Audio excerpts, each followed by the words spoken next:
जो कर रहे हैं वो उन्हीं की शक्ति से कर रहे हैं, करवा भी वही रहे हैं और ताकत सामर्थ्य भी वही दे रहे हैं। कभी किसी भी अच्छे विचार या अच्छी क्रिया में अपने को भूल कर भी कर्ता मत मानना, तो बुरी क्रिया कभी होगी ही नहीं। बात पकड़ो।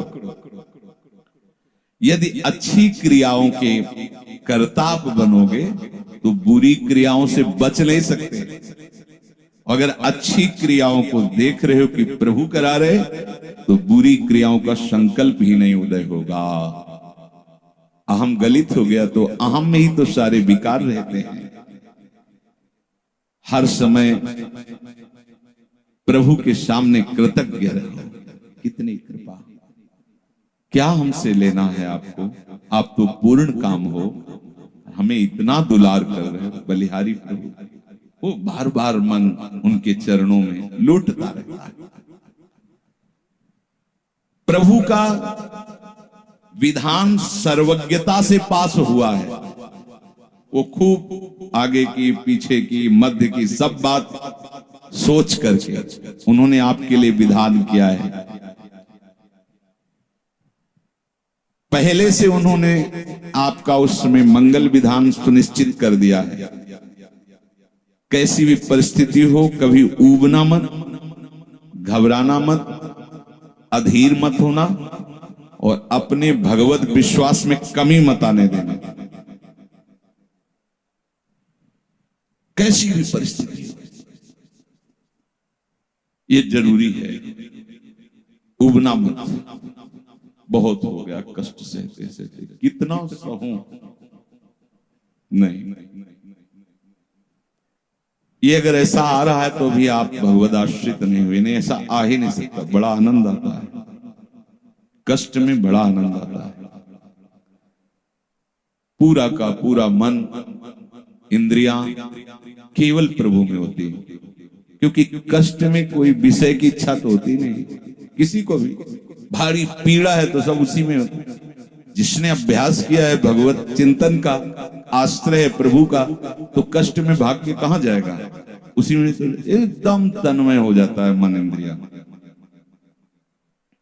आज जो आप भागवती का अभ्यास करते हो तो आपको पूर्वाभ्यास परेशान करता है ना, विषय चिंतन।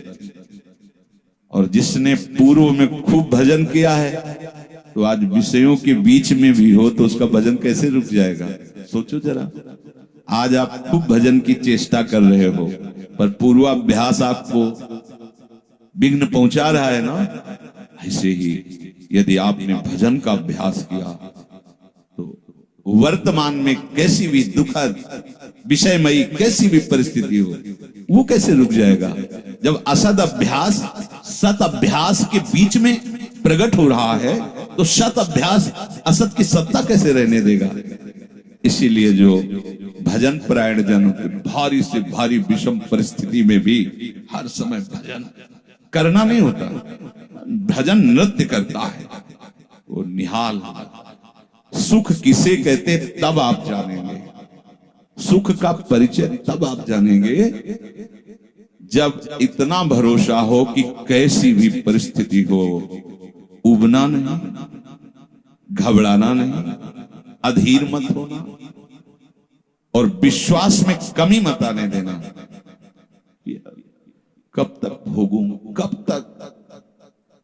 ऐसे लोग हैं उद्दंडता करते हैं, पाप करते हैं, उनको बुखार भी नहीं होता। भजन में लगे लोगों को देखो कितना कष्ट। ये क्या है प्रभु, कम से कम उनका शरीर स्वस्थ रखो तो आपका यश गा रहे भजन। उनका विधान सर्वज्ञता से भरा हुआ है। तुम अल्पज्ञ हो, तुम वर्तमान की बात सोच रहे हो।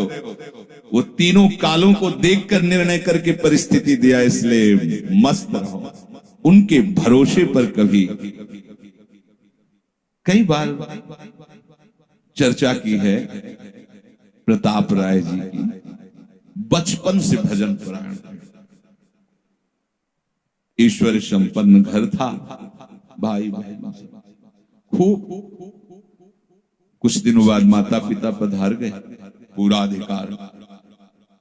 ऐसे भजन में डूबे रहते कि उनका व्यापार था कि जैसे कोई धन लेने के लिए आया तो उसके लिए कुछ गिरवी रखना होता था, आभूषण आदि, और जितनी आवश्यकता है आप धन ले जाइए, और जब धन मिल जाए तो ब्याज सहित उसमें रख जाना और अपना सामान ले जाना। एक बक्सा रखा रहता था और वो आप माला लिए हर समय भजन करते थे, बड़े वास्तविक आंतरिक वृत्ति से प्रभु में लगे थे।